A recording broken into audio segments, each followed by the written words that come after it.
Astaghfirullah. Mengintip isi daripada sorga. Ada apa sebenarnya di sorga itu? Kenapa setiap manusia menginginkan masuk sorga?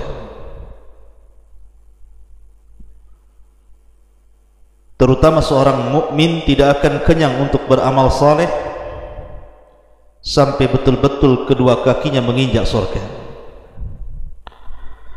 Ma'asyiral muslimin yang dimuliakan Allah subhanahu wa ta'ala,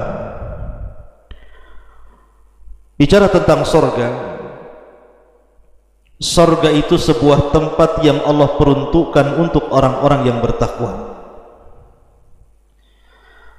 Manusia di dunia ini ada batas usia, tetapi ketika Allah subhanahu wa ta'ala letakkan manusia di sorga, maka sorga itu hayatan khalidatan bila mautin, kehidupan yang sangat kekal dan tidak ada kematian. Makanya sorga itu disebut darun la tafna, sebuah tempat yang tidak mungkin binasa. Bahkan sorga adalah daru ma'manin wa aman. Sorga itu tempat yang sangat nyaman dan aman. Tidak ada kekurangan di sorga, semua isinya sempurna, dan tidak ada yang diharamkan di sorga itu. Bahkan di sorga itu tidak ada perasaan takut. Bahkan yang ada kehidupan di sorga itu orang merasa tenang, tidak pernah was-was hidupnya, tidak pernah letih, tidak pernah capek, bahkan tidak tidur, tidak lapar, tidak haus, bahkan tidak pernah buang hajat.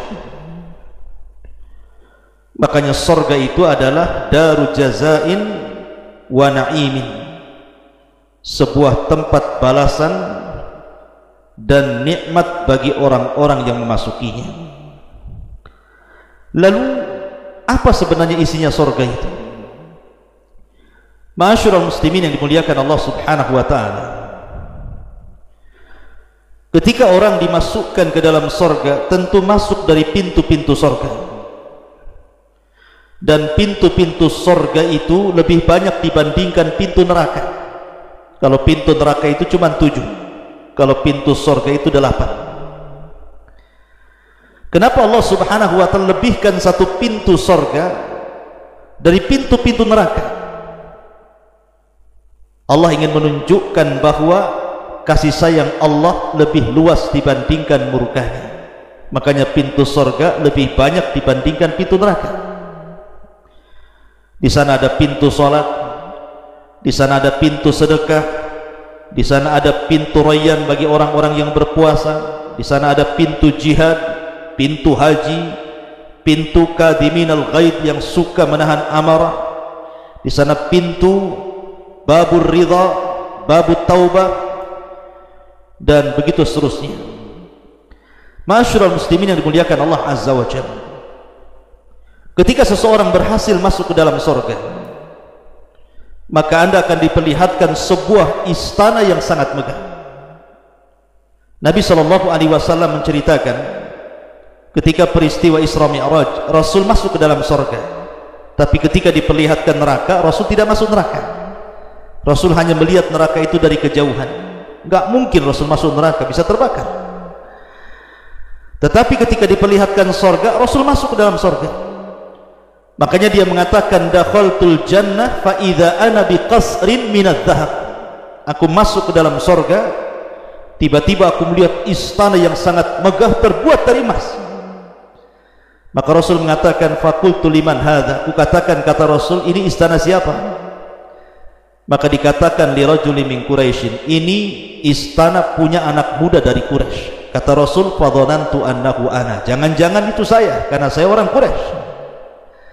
Kemudian Rasul memastikan lagi, liman hadza, untuk siapa ini? Kemudian malaikat mengatakan, li Umar ibnil Khattab radhiyallahu an, ini istananya Umar ibnil Khattab. Perhatikan sifat istananya. Dalam sebuah hadis yang disahihkan oleh Syekh Nasiruddin Al-Albani rahimahullahu taala, ketika seorang sahabat datang kepada Rasul kemudian bertanya tentang surga, qulna akhbirna an bina'il jannah ya Rasulullah, kabarkan kepadaku Rasul tentang bangunan-bangunan surga itu seperti apa. Kata Nabi sallallahu alaihi wasallam, labinatun min dhahabin wa labinatun min fiddatin. Satu bata untuk membangun bangunan di sorga itu terbuat dari emas. Kok di pondok kita ini pakai bata kok hitam lagi. Kok di sorga itu batanya saja dari emas. Kemudian walabinatun min fiddatin, satu bata yang lain terbuat dari perak. Kemudian milatuha al-misku, kemudian lantainya berupa minyak kasturi yang sangat harum. Lantainya saja harum. Kemudian waturbatuha za'faran, tanahnya berupa za'faran. Wa hasba'uha al-lu'lu' wal yakut, kerikilnya itu berupa mutiara dan permata. Kalau di sini kerikil batu lah kan begitu. Kita lihat batu itu. Beberapa lori itu kita butuh batunya. Ini kerikilnya berupa mutiara dan permata, bayangkan. Man yadkhuluha yan'am wa la yab'as wa yukhallad wa la yamutu wa la tabla thiyabuhum wa la tafna shababuhum. Siapa yang masuk ke dalam sorga, maka dia akan senang dan tidak akan pernah susah, akan kekal dan tidak akan pernah mati, bajunya tidak pernah rusak dan masa mudanya tidak pernah berlalu. Karena penduduk sorga itu usianya sama dengan Isa ketika diangkat ke langit, 33 tahun. Mari lihat istananya yang begitu indah itu, terbuat dari emas perak, terbuat dari mutiara-mutiara, dari za'faran, dari misik. Bagaimana kamar-kamarnya? Kita masuk ke dalam istana, maka digambarkan oleh Nabi sallallahu alaihi wasallam, inna ahlal jannah la tara'auna ahlal ghurafi min fawqihim kama tatara'auna al-kawakib ad-durriyah al-ghabira fil ufuqi minal masyriqi awil maghrib litafadul bainahum. Kata Nabi sallallahu alaihi wasallam, sungguh penduduk surga itu saling melihat dengan penduduk surga yang lainnya dari kamar atas mereka. Jadi mereka saling melihat sebagaimana mereka melihat bintang-bintang yang bersinar terang di ufuk sebelah timur dan barat, dikarenakan perbedaan keutamaan di antara mereka. Kemudian sahabat bertanya, ya Rasulullah, tilka manazilul anbiya, apakah kamar-kamar itu adalah tempatnya para nabi? Kata Rasul, la yablughuha ghairuhum, tidak siapapun bisa masuk ke kamar itu. Ma'asyiral muslimin yang dimuliakan Allah Azza wa Jalla, artinya bahwa disediakan kamar-kamar yang tinggi, dan kamar-kamar itu dijelaskan yura dhahiruha min batiniha wa batinuha min dhahiriha, di mana orang luar bisa melihat ke dalam, orang dalam bisa melihat keluar. Artinya seperti kamar kaca. Lihat kalau kita melihat sebuah tempat di ketinggian, mungkin berupa villa, kemudian terangkai dari kaca-kaca yang indah, rasanya kita pengen kemudian tinggal di situ. Maka surga jauh lebih indah dibandingkan villa-villa yang mahal harganya itu. Bukan hanya itu saja, di halaman istana terdapat kemah-kemah. Kata Nabi sallallahu alaihi wasallam, inna lil mu'min fil jannati la khaymatun min lu'lu'in wahidatin mujawwafatin tuluha sittuna milan walil mu'mini fiha ahlun yatufu alaihimul mu'min fala yara ba'duhum ba'dah. Sesungguhnya bagi seorang mukmin itu diberikan satu kemah di sorga yang terbuat dari mutiara yang berongga, panjangnya 60 mil, dan bagi setiap mukmin disediakan beberapa istri yang selalu digilirnya, di mana masing-masing istri tidak bisa melihat dengan yang lainnya. Ma'asyiral muslimin yang dimuliakan Allah subhanahu wa ta'ala, itulah surga, memiliki pemandangan yang luar biasa, ada dipan-dipan yang tinggi yang diliputi kebersihan, kesucian. Di sana ada gelas-gelas yang suci yang disediakan untuk diminum. Tidak perlu meminta, tidak perlu dipersilahkan. Bantal-bantalnya, tilam-tilamnya bertelekan di mana-mana, karpet-karpetnya, sajadah-sajadahnya terhampar di mana-mana, dan perhiasan-perhiasannya bergemerlap di mana-mana sehingga orang yang duduk senang di situ. Itulah surga. Masyaallah muslimin yang dimuliakan Allah Azza wa Jalla. Bahkan di surga itu juga ada pasar.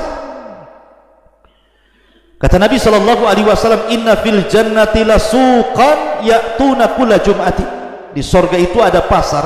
Kita datang ke pasar itu setiap hari Jumat. Di dunia disebut Yaumul Jum'ah, di surga disebut Yaumul Mazid namanya. Maka siapapun yang datang ke pasar kemudian pulang, maka badannya akan lebih muda, lebih tampan, lebih segar, sehingga istri-istri yang menyambut di istana-istana itu mengatakan, laqad izdaztum husnan wa jamala. Sungguh wahai para suamiku, engkau semakin tampan dan semakin indah. Kata para suaminya, begitu juga kalian semakin indah dan semakin cantik. Masyaallah muslimin yang dimuliakan Allah Subhanahu wa taala. Selain itu juga di sekitar surga itu ada sungai. Ada sungai-sungai yang banyak. Di sana ada namanya Nahrul Kautsar, telaga Kautsar yang diperuntukkan untuk Nabi sallallahu alaihi wasallam. Kemudian juga di situ ada Nahrun Baidah. Nahrun Baidah ini khusus bagi para syuhada. Sungai Baidah ini khusus bagi para syuhada. Ada namanya Nahrun Barik, Sungai Barik, dan ini khusus bagi mereka orang-orang yang senantiasa memperbanyak zikir kepada Allah Subhanahu wa taala. Bahkan di sana juga ada Nahrani Batinah. Ada dua sungai yang disebut dengan Batinah, yang tersembunyi. Sebagaimana ketika Nabi sallallahu alaihi wasallam Isra Mi'raj, Rasul diperlihatkan 4 sungai. 2 Nil dan Efrat. Kemudian yang kedua Batinan, 2 sungai yang tersembunyi yang berada di surga. Bahkan di sana ada sungai yang berupa laban lam yataghayyar ta'am. Jadi sungai ini susu semua, tidak berubah rasanya. Kemudian ada sungai min khamrin ladzatil lisyaribin. Ada sungai semua alirannya minuman keras semuanya. Semua khamr tapi lezat bagi para peminumnya. Kemudian juga di sana ada sungai min asalin musaffa. Madu yang sudah diperas sehingga madu ini sangat jernih sekali. Dan di sana juga ada sungai yang betul-betul airnya sangat jernih sekali, yang susah didapati di dunia. Kita mencari air jernih itu harus beli, tapi di surga tinggal nyiduk saja. Bukan hanya sungai-sungai saja, di sana ada mata air. Ada namanya Ainu Tasnim, mata air Tasnim, yang Allah Subhanahu wa taala firmankan, yusqauna min rahiqim makhtum khitamuhu miskun wa fi dzalika falyatanafasil mutanafisun wa mizajuhu min tasnim. Jadi ada mata air yang namanya tasnim. Jadi mata air tasnim ini mata air yang sangat indah sekali. Kemudian ada mata air kafur namanya, dan dikhususkan bagi orang-orang yang banyak berbuat kebaikan. Innal abrara yashrabuna min ka'sin kana mizajuha kafura. Sesungguhnya orang-orang yang abrar, yang baik, mereka akan minum dari gelas setiap dari mata air diambil dari mata air kafur. Kemudian juga ada ainun zanzabil, air jahe. Tentu beda air jahe dunia dengan surga. Wa yusqauna fiha ka'san kana mizajuha zanjabila, zanzabil jahe. Kemudian ada ain salsabila. Ain salsabila, mata air salsabila juga disebutkan dalam Al-Quran, ainan fiha tusamma salsabila. Kemudian ada ainun tahur, wasaqahum rabbuhum syaraban tahura. Di sana juga al-ainu, ada mata air yang al-jariyah, yang mengalir. Ada mata air nadhahah yang muncrat dari bawah ke atas gitu ya. Jadi indah sekali surga itu. Jadi ada sungai-sungainya, ada mata airnya, bahkan ada kebun-kebunnya, ya, ada kebun-kebunnya. Di sana ada syajaratut tubah, pohon tuba namanya. Kata Nabi sallallahu alaihi wasallam, tuba lil ghurabah beruntunglah bagi orang-orang yang asing ketika membela sunnah. Ada yang mentafsirkan tuba itu adalah syajaratul jannah, sebuah pohon di sorga, yang kalau seandainya Anda berjalan di pohon tuba ini 100 tahun dengan kuda balap, maka tidak akan hilang naungannya. Di sana ada sidratil muntaha, ada pohon sidrah bidara, puncak daripada ilmu makhluk sampai di sidratil muntaha. Kemudian di sana banyak pohon, berbagai macam pohon yang sangat rindang, yang batang-batangnya terbuat dari emas dan juga dari perak, dan buah-buahan sangat banyak. Di dalam pohon itu banyak buah-buahan, sebagaimana Allah Subhanahu wa taala mengatakan min kulli faqihatin zaujah, banyak buah-buahan yang bermacam-macam. Kemudian juga faqihatin mimma yatakhayyarun, buah-buahan sesuai dengan yang mereka kehendaki. Kemudian juga Allah mengatakan fiha faqihatun wan nakhlu dzatul akmam. Kemudian juga Allah mengatakan faqihatun wa nakhlun war rumman. Banyak sekali ayat-ayat yang Al-Qur'an yang menjelaskan tentang banyaknya buah-buahan di sorga itu. Dan anehnya ada kemiripan buah-buahan di sorga dengan buah-buahan di dunia. Seperti rumman. Rumman itu delima, di dunia ada delima, di sorga pun ada delima. Inab, anggur, di dunia juga ada anggur, di sorga juga ada anggur. Nakhil, kurma, di dunia ada kurma, di sorga juga ada kurma. Mauz, pisang, di sorga ada pisang, di dunia juga ada pisang. Dan banyak lagi makanan-makanan atau buah-buahan yang ada di dunia, ada di sorga. Tetapi kemiripan ini hanya sekedar nama, bukan hakikat, karena sorga itu mala ainun ra'at wala udhunun sami'at wala khatara ala qalbi bashar.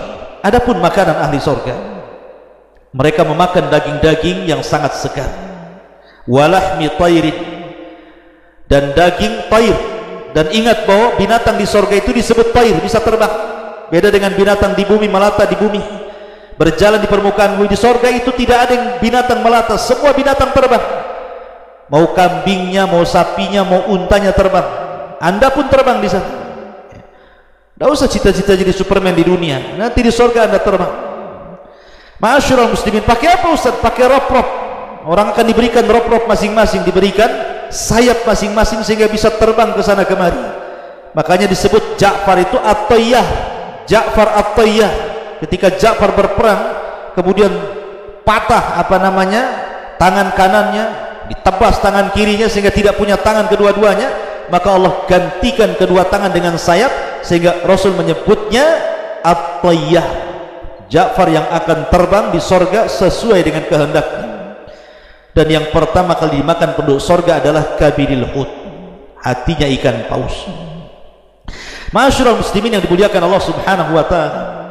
Adapun sifat ahli sorga, jadi kalau Allah takdirkan Anda masuk ke dalam sorga, maka Allah Subhanahu wa taala akan bentuk Anda ini kasurati abikum Adam. Pertama, seperti bentuk bapak kita ada, seperti bentuk bapak kita Adam. Berapa tingginya? 60 hasta, lebarnya 7 hasta. Kemudian yang kedua, kata Nabi, yadkhulu ahlul jannah jurdan murdan. Jadi penduduk sorga itu kalau sudah masuk ke dalam sorga, maka keadaan rambut mereka pendek dan juga jarang, seakan-akan dalam kondisi pendek, tidak gondrong gitu bahasa kitanya ya, sehingga rapi gitu ya. Kemudian juga mata mereka bercelak ya, sehingga pandangan mereka tajam gitu. Kemudian juga murdan, mereka bahasa kitanya mungkin seperti anak kecil yang memiliki kulit yang halus. Itulah penduduk sorga. Dan hati mereka afidatuhum mithlu afidatit tayr. Jadi hati mereka itu seperti hati seekor burung. Tidak ada dendam di antara mereka. Wa naza'na ma fi sudurihim min ghillin ikhwan. Jadi mereka itu bersahabat. Tidak ada yang dendam, tidak ada yang hasad, tidak ada yang bermusuhan, tidak ada caci maki. Semua kalimat di sorga itu salam, keselamatan. Bahkan pakaian di sorga itu kata Rasul, man yadkhulul jannah yan'am wala yab'as wala tabla thiyabuhu wala tafna syababuhu. Orang yang masuk surga itu maka diberikan kenikmatan dan tidak pernah diberikan kesusahan, dan baju-baju mereka tidak pernah usang sama sekali. Begitu juga muda mereka tidak pernah tua. Jadi kalau baju di sorga cepat bosan. Kita beli kaos tahun 2 tahun bosan, dibuang beli lagi. Beli tas dibuang lagi, beli sandal dibuang lagi. Dunia ini tempat bosan. Beli apa saja pasti ada bosannya. Tapi di sorga itu tidak akan ada bosan, karena memang pakainya tidak pernah usang, dan semakin hari semakin indah, semakin hari semakin baik, sehingga kata Nabi SAW, la tabla thiyabuhu wa la yafna syababuhu. Ma'asyiral muslimin yang dimuliakan Allah Subhanahu wa taala.